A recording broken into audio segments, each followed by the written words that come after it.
Good morning students. ਅੱਜ ਆਪਾਂ ਆਪਣਾ ਅਗਲਾ ਚੈਪਟਰ ਸਟਾਰਟ ਕਰਾਂਗੇ ਜੋ ਕਿ ਚੈਪਟਰ ਨੰਬਰ 6 ਹੈ, ਜਿਹਦਾ ਨਾਮ ਆ ਬੈਲੈਂਸ ਆਫ ਪੇਮੈਂਟਸ, ਮਤਲਬ ਜਿਹਨੂੰ ਪੰਜਾਬੀ ਵਿੱਚ ਭੁਗਤਾਨ ਬਾਕੀ ਕਿਹਾ ਜਾਂਦਾ। ਠੀਕ ਹੈ, ਇਹਦੀ ਸ਼ਾਰਟ ਫਾਰਮ ਕੀ ਆ? BOP ਮਤਲਬ ਬੈਲੈਂਸ ਆਫ ਪੇਮੈਂਟ। ਇਹਦਾ ਅੱਜ ਆਪਾਂ ਫਸਟ ਲੈਕਚਰ ਕਰਾਂਗੇ ਜੋ ਕਿ ਬਹੁਤ ਹੀ ਜ਼ਿਆਦਾ ਇੰਪੋਰਟੈਂਟ ਚੈਪਟਰ ਹੈ। ਠੀਕ ਹੈ, BOP ਭੁਗਤਾਨ ਬਾਕੀ। ਸਭ ਤੋਂ ਪਹਿਲਾਂ ਦੇਖੋ ਇਹਦਾ ਮੀਨਿੰਗ ਕੀ ਆ। Meaning of balance of payment, ਭੁਗਤਾਨ ਬਾਕੀ ਦਾ ਅਰਥ ਕੀ ਆ, ਕਿਹਨੂੰ ਕਹਿੰਦੇ ਆ balance of payments. The BOP of a country is a systematic record of all economic transactions of residents। Economic transactions ਕੀ ਹੁੰਦੀ ਹੈ? ਟ੍ਰਾਂਜੈਕਸ਼ਨ ਹੁੰਦਾ ਜੋ ਵੀ ਪੈਸੇ ਦਾ ਲੈਣ ਦੇਣ ਹੁੰਦਾ। ਠੀਕ ਹੈ, ਜੇ ਕਿਸੇ ਨੂੰ ਪੈਸਾ ਦੇਣਾ ਜਾਂ ਉਹਦੇ ਤੋਂ ਲੈਣਾ, ਉਹਨੂੰ ਟ੍ਰਾਂਜੈਕਸ਼ਨ ਕਿਹਾ ਜਾਂਦਾ। ਆਫ ਰੈਜ਼ੀਡੈਂਸ ਮਤਲਬ ਜੋ ਕਿਸੇ ਦੇਸ਼ ਦੇ ਵਸਨੀਕ ਹੁੰਦੇ ਆ, ਜੋ ਉਸ ਦੇਸ਼ ਵਿੱਚ ਰਹਿੰਦੇ ਹੁੰਦੇ ਆ। ਆਫ ਆ country with the rest of the world during a given period of time। ਮਤਲਬ BOP ਕੀ ਆ? ਕਿਸੇ ਵੀ ਕੰਟਰੀ ਦਾ ਇੱਕ ਸਿਸਟੇਮੈਟਿਕ ਰਿਕਾਰਡ ਆ ਜਿਹਦੇ ਵਿੱਚ ਸਾਰੀਆਂ ਟ੍ਰਾਂਜੈਕਸ਼ਨ ਨੂੰ, ਇਕਨੋਮਿਕ ਟ੍ਰਾਂਜੈਕਸ਼ਨ ਨੂੰ ਲਈਆਂ ਜਾਂਦੀਆਂ ਜੋ ਇੱਕ ਦੇਸ਼ ਦਾ ਰੈਜ਼ੀਡੈਂਸ ਦੂਸਰੇ ਦੇਸ਼ਾਂ, ਮਤਲਬ ਰੈਸਟ ਆਫ ਦਾ ਵਰਲਡ, ਬਾਕੀ ਜਿਹੜੇ ਦੇਸ਼ਾਂ ਦੇ ਨਾਲ ਕਰਦਾ ਇੱਕ ਗਿਵਨ ਪੀਰੀਅਡ ਆਫ ਟਾਈਮ, ਮਤਲਬ ਇੱਕ ਦਿੱਤੇ ਸਮੇਂ ਦੇ ਵਿੱਚ। ਠੀਕ ਹੈ, ਦੇਖੋ ਕਿਸੇ ਦੇਸ਼ ਦਾ ਭੁਗਤਾਨ ਬਾਕੀ ਉਸ ਆਰਥਿਕ ਲੇਖੇ ਦਾ ਸਿਲਸਿਲੇਵਾਰ ਰਿਕਾਰਡ ਹੁੰਦਾ ਹੈ। ਸਿਲਸਿਲੇਵਾਰ ਮਤਲਬ ਕੋਈ ਸਿਸਟੇਮੈਟਿਕ, ਜੋ ਇੱਕ ਦੇਸ਼ ਦੇ ਨਾਗਰਿਕ ਬਾਕੀ ਦੁਨੀਆ ਦੇ ਨਾਲ ਕਰਦੇ ਆ। ਠੀਕ ਹੈ, ਇੱਕ ਦੇਸ਼ ਦੇ ਨਾਗਰਿਕ ਬਾਕੀ ਦੁਨੀਆ ਦੇ ਨਾਲ ਜੋ ਵੀ ਲੇਖਾ ਜੋਖਾ ਕਰਦੇ ਆ, ਆਰਥਿਕ ਲੇਖਾ ਜੋਖਾ ਮਤਲਬ ਇਕਨੋਮਿਕ ਟ੍ਰਾਂਜੈਕਸ਼ਨਸ ਕਰਦੇ ਆ, ਉਹਦਾ ਕੀ ਆ? ਰਿਕਾਰਡ ਆ ਇੱਕ ਨਿਸ਼ਚਿਤ ਸਮੇਂ ਦੇ ਦੌਰਾਨ, ਮਤਲਬ ਇੱਕ ਗਿਵਨ ਪੀਰੀਅਡ ਹੁੰਦਾ। ਠੀਕ ਹੈ, ਉਹਦੇ ਸਮੇਂ ਦੇ ਦੌਰਾਨ ਇੱਕ ਦੇਸ਼ ਦੇ ਨਾਗਰਿਕ ਆ ਦੂਸਰੇ ਦੇਸ਼ਾਂ ਦੇ ਨਾਲ ਕੀ ਲੈਣ ਦੇਣ ਕਰਦੇ ਆ, ਉਹਦਾ ਰਿਕਾਰਡ ਆ, ਉਹਨੂੰ ਕੀ ਕਿਹਾ ਜਾਂਦਾ? BOP ਕਿਹਾ ਜਾਂਦਾ, ਜਾਂ ਫਿਰ ਭੁਗਤਾਨ ਬਾਕੀ ਕਿਹਾ ਜਾਂਦਾ। ਦੇਖੋ ਜਿਵੇਂ ਕਿ ਆਪਾਂ ਇੰਡੀਆ ਦੇ ਵਿੱਚ ਰਹਿੰਦੇ ਹਾਂ। ਠੀਕ ਹੈ, ਆਪਾਂ ਇੰਡੀਆ ਦੇ ਕੀ ਆ? ਰੈਜ਼ੀਡੈਂਸ। ਜਦੋਂ ਆਪਾਂ ਰੈਸਟ ਆਫ ਦਾ ਵਰਲਡ ਮਤਲਬ ਬਾਕੀ ਸਾਰੇ ਵਰਲਡ ਦੇ ਕੰਟਰੀਜ਼ ਨਾਲ, ਉਹਨਾਂ ਦੇ ਲੋਕਾਂ ਦੇ ਨਾਲ, ਠੀਕ ਹੈ, ਬਾਕੀ ਦੇਸ਼ਾਂ ਦੇ ਨਾਲ ਜੋ ਵੀ ਕੀ ਕਰਦੇ ਆ? ਲੈਣ ਦੇਣ ਕਰਦੇ ਆ, ਇਕਨੋਮਿਕ ਟ੍ਰਾਂਜੈਕਸ਼ਨ ਕਰਦੇ ਆ, ਆਰਥਿਕ ਲੇਖਾ ਜੋਖਾ ਕਰਦੇ ਆ, ਉਹਦੇ ਰਿਕਾਰਡ ਨੂੰ ਕੀ ਕਿਹਾ ਜਾਂਦਾ? BOP ਕਿਹਾ ਜਾਂਦਾ। ਇਸ ਤੋਂ ਅੱਗੇ ਜ਼ਿਆਦਾ ਕਲੀਅਰ ਕਰਨ ਲਈ BOP ਕੀ ਆ?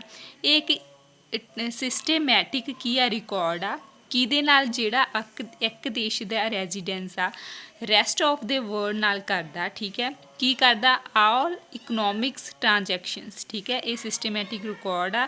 ਕਿਹਦਾ ਰਿਕਾਰਡ ਆ?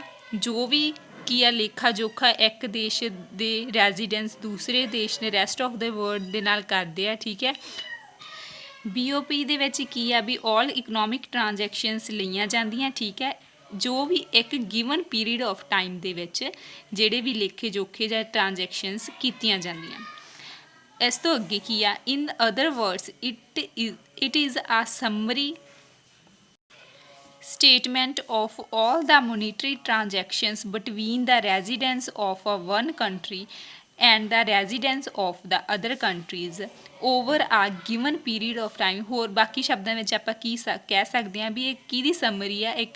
ਇੱਕ ਸਟੇਟਮੈਂਟ ਆ। ਕਿਹਦੀ ਸਮਰੀ ਮਤਲਬ ਟੋਟਲ ਤੌਰ 'ਤੇ ਲਿਆ ਜਾਂਦਾ। ਕੀ ਲਿਆ ਜਾਂਦਾ? ਆਲ ਟ੍ਰਾਂਜੈਕਸ਼ਨ। ਮੋਨੀਟਰੀ ਮਤਲਬ ਆਪਾਂ ਕਿਹਾ ਸੀ ਟ੍ਰਾਂਜੈਕਸ਼ਨ ਲੈ, ਮੋਨੀਟਰੀ ਮਤਲਬ ਵਿੱਤੀ ਟ੍ਰਾਂਜੈਕਸ਼ਨਸ ਸੀ। ਠੀਕ ਹੈ, ਪੈਸੇ ਦਾ ਜਿਹੜਾ ਲੇਖਾ ਜੋਖਾ ਜਾਂ ਲੈਣ ਦੇਣ ਕੀਤਾ ਜਾਂਦਾ ਇੱਕ ਦੇਸ਼ ਦੇ ਨਾਗਰਿਕ ਨੂੰ ਦੂਸਰੇ ਦੇਸ਼ ਦੇ ਨਾਗਰਿਕ ਨਾਲ। ਠੀਕ ਹੈ, ਜੋ ਵੀ ਕੀ ਆ ਟ੍ਰਾਂਜੈਕਸ਼ਨ ਕੀਤੀਆਂ ਜਾਂਦੀਆਂ ਬਟਵੀਨ ਮਤਲਬ ਕਿਹਨਾਂ ਦੇ ਵਿਚਾਲੇ? The residents of one and the residents of the other countries. ਇੱਕ ਦੇਸ਼ ਦੇ ਨਾਗਰਿਕ ਦੁਆਰਾ ਦੂਸਰੇ ਦੇਸ਼ਾਂ ਦੇ ਨਾਲ, ਦੂਸਰੇ ਦੇਸ਼ਾਂ ਦੇ ਨਿਵਾਸੀਆਂ ਦੇ ਨਾਲ ਜੋ ਟ੍ਰਾਂਜੈਕਸ਼ਨ ਕੀਤੀਆਂ ਜਾਂਦੀਆਂ, ਮੋਨੀਟਰੀ ਟ੍ਰਾਂਜੈਕਸ਼ਨਸ ਕੀਤੀਆਂ ਜਾਂਦੀਆਂ, ਉਹਦਾ ਕੀ ਆ? ਇੱਕ ਸਮਰੀ ਸਟੇਟਮੈਂਟ ਆ।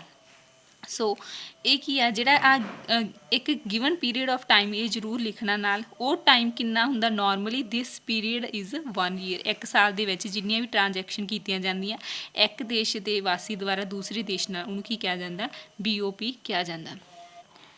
ਦੇਖੋ ਵਨ ਕੰਟਰੀ ਇੱਕ ਦੇਸ਼ ਆ ਤੇ ਇੱਥੇ ਅਦਰ ਕੰਟਰੀ ਆ ਦੂਜਾ ਦੇਸ਼, ਉਹਨਾਂ ਦੇ ਵਿਚਾਲੇ ਉਹਨਾਂ ਦੇ ਬਿਟਵੀਨ ਜੋ ਵੀ ਕੀ ਆ ਮੌਦਰਿਕ ਲੈਣ ਦੇਣ ਹੁੰਦਾ ਉਹਨੂੰ BOP ਕਿਹਾ ਜਾਂਦਾ 1 ਸਾਲ ਦੇ ਇਹ 1 ਈਅਰ ਦੇ ਦੌਰਾਨ। ਠੀਕ ਹੈ, monetary transactions between two countries, one country and another countries within 1 year. ਠੀਕ ਹੈ, ਉਹਨੂੰ ਕੀ ਕਿਹਾ ਜਾਂਦਾ BOP ਕਿਹਾ ਜਾਂਦਾ। ਹੁਣ ਅੱਗੇ ਆਪਾਂ ਇਹਦੀ ਡੈਫੀਨੇਸ਼ਨ ਦੇਖਦੇ ਹਾਂ। ਡੈਫੀਨੇਸ਼ਨ ਬਹੁਤ ਜ਼ਿਆਦਾ ਕਲੀਅਰ ਹੋ ਜਾਊਗੀ ਇਹਦੀ ਮੀਨਿੰਗ ਕਰਨ ਤੋਂ ਪਹਿਲਾਂ। ਦੇਖੋ the balance of payment of a country is a systematic record of all transactions between its residents and the residents of the foreign country। foreign country ਮਤਲਬ ਜਿਹੜੀਆਂ ਵਿਦੇਸ਼ੀ ਕੰਟਰੀਆਂ ਹੁੰਦੀਆਂ ਤੇ ਇੱਕ ਦੇਸ਼ ਦੇ ਜਿਹੜਾ ਰੈਜ਼ੀਡੈਂਸ ਹੁੰਦਾ ਬਾਕੀ ਵਿਦੇਸ਼ੀ ਜਿਹੜੇ ਕੰਟਰੀਜ਼ ਹੁੰਦੀਆਂ ਉਹਦੇ ਨਾਲ ਜੋ ਵੀ ਇਕਨੋਮਿਕ ਟ੍ਰਾਂਜੈਕਸ਼ਨ ਕਰਦਾ ਉਹਦਾ ਕੀ ਹੈ ਇੱਕ ਸਿਸਟੇਮੈਟਿਕ ਰਿਕਾਰਡ ਹੈ। ਠੀਕ ਹੈ, ਇਹ ਇਹਦੀ ਕੀ ਆ ਡੈਫੀਨੇਸ਼ਨ ਆ। ਦੇਖੋ ਪੰਜਾਬੀ ਵਿੱਚ ਕਿਸੇ ਦੇਸ਼ ਦਾ ਭੁਗਤਾਨ ਬਾਕੀ ਉਸ ਦੇਸ਼ ਦੇ ਸ਼ਹਿਰੀਆਂ ਦਾ ਵਿਦੇਸ਼ੀਆਂ ਦੇ ਨਾਲ ਸਾਰੇ ਆਰਥਿਕ ਲੈਣ, ਮਤਲਬ ਉਸ ਦੇਸ਼ ਦੇ ਸ਼ਹਿਰੀਆਂ ਮਤਲਬ ਉਸ ਦੇਸ਼ ਵਿੱਚ ਜੋ ਵੀ ਜਿਵੇਂ ਆਪਾਂ ਇੰਡੀਆ ਦੇ ਵਿੱਚ ਰਹਿੰਦੇ ਹਾਂ ਅਤੇ ਆਪਾਂ ਵਿਦੇਸ਼ੀਆਂ ਦੇ ਨਾਲ ਜੋ ਵੀ ਲੈਣ ਦੇਣ ਕਰਦੇ ਹਾਂ ਉਹਦਾ ਕੀ ਆ ਲੈਣ ਦੇਣ ਦਾ ਉਹ ਲੈਣ ਦੇਣ ਦਾ ਸਿਲਸਿਲੇਵਾਰ ਰਿਕਾਰਡ ਹੁੰਦਾ ਹੈ। ਠੀਕ ਹੈ, ਹੁਣ ਦੇਖੋ from the study of the above statement we can say that BOP is a statistical statement ਹੈ। ਠੀਕ ਹੈ, ਇੱਕ ਗਣਿਤਿਕ ਕੀ ਆ ਵਿਵਰਨ ਆ, ਮਤਲਬ ਇਹਨੂੰ ਕੀ ਆ ਆਪਾਂ ਕਿਹਾ ਨਾ ਇਹਦੇ ਵਿੱਚ ਕੀ ਆ ਰਿਕਾਰਡ ਰਿਹਾ ਜਾਂਦਾ। ਰਿਕਾਰਡ ਕਾਹਦੇ ਵੀ ਰੂਪ ਵਿੱਚ ਰੱਖਾਂਗੇ ਆਪਾਂ ਹਮੇਸ਼ਾ ਕੁਆਂਟੀਟੇਟਿਵ ਫਾਰਮ ਦੇ ਵਿੱਚ, ਮਤਲਬ ਮੈਥਮੈਟਿਕ ਫਾਰਮ ਦੇ ਵਿੱਚ।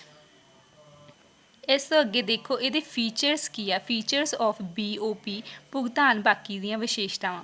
ਫਸਟ ਕੀ ਆ ਆਪਾਂ ਨੂੰ ਪਤਾ ਵੀ ਆਪਣੀ ਡੈਫੀਨੇਸ਼ਨ ਤੋਂ ਕਲੀਅਰ ਹੋ ਜਾਂਦਾ ਵੀ ਇੱਕ ਸਿਸਟੇਮੈਟਿਕ ਰਿਕਾਰਡ ਹੈ, ਇੱਕ ਸਿਲਸਿਲੇਵਾਰ ਰਿਕਾਰਡ ਹੁੰਦਾ ਹੈ।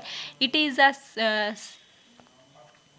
systematic record of all economic transaction between one country and the rest of the world। ਠੀਕ ਹੈ, ਆਪਾਂ ਨੂੰ ਪਤਾ ਕੀ ਹੈ ਇੱਕ ਸਿਲਸਿਲੇਵਾਰ ਰਿਕਾਰਡ ਆ ਕਿੰਨਾਂ ਦੇਸ਼ਾਂ ਦੇ ਵਿਚਕਾਰ ਇੱਕ ਦੇਸ਼ ਦੇ ਰੈਜ਼ੀਡੈਂਸ ਦੁਆਰਾ ਜਿਹੜਾ ਵੀ ਰੈਸਟ ਆਫ ਦਾ ਵਰਲਡ ਬਾਕੀ ਦੇਸ਼ ਦੇ ਜਿਹੜੇ ਰੈਜ਼ੀਡੈਂਸ ਦੇ ਨਾਲ ਜੋ ਵੀ ਇਕਨੋਮਿਕ ਟ੍ਰਾਂਜੈਕਸ਼ਨ ਕੀਤੀਆਂ ਜਾਂਦੀਆਂ ਉਹਦਾ ਕੀ ਹੈ ਇੱਕ ਸਿਸਟੇਮੈਟਿਕ ਰਿਕਾਰਡ ਹੈ।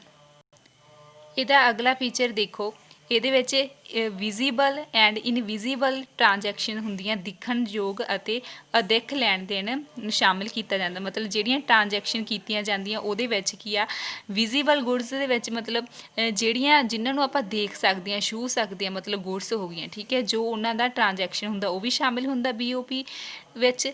ਅਤੇ ਇਸ ਤੋਂ ਬਿਨਾਂ ਇਨਵਿਜ਼ੀਬਲ ਮਤਲਬ ਜਿਹੜੀਆਂ ਸੇਵਾਵਾਂ ਹੁੰਦੀਆਂ ਮਤਲਬ ਆਪਾਂ ਕਿਸੇ ਡਾਕਟਰ ਦੀ ਸੇਵਾ ਲਈ, ਠੀਕ ਹੈ, ਟੀਚਰ ਦੀ ਸੇਵਾ ਲਈ, ਠੀਕ ਹੈ, ਉਸ ਤਰ੍ਹਾਂ ਦੀਆਂ ਸੇਵਾਵਾਂ ਜਦੋਂ ਆਪਾਂ ਵਿਦੇਸ਼ਾਂ ਤੋਂ ਲੈਂਦੇ ਹਾਂ ਤਾਂ ਉਹ ਟ੍ਰਾਂਜੈਕਸ਼ਨ ਨੂੰ ਵੀ ਸ਼ਾਮਿਲ ਕੀਤਾ ਜਾਂਦਾ।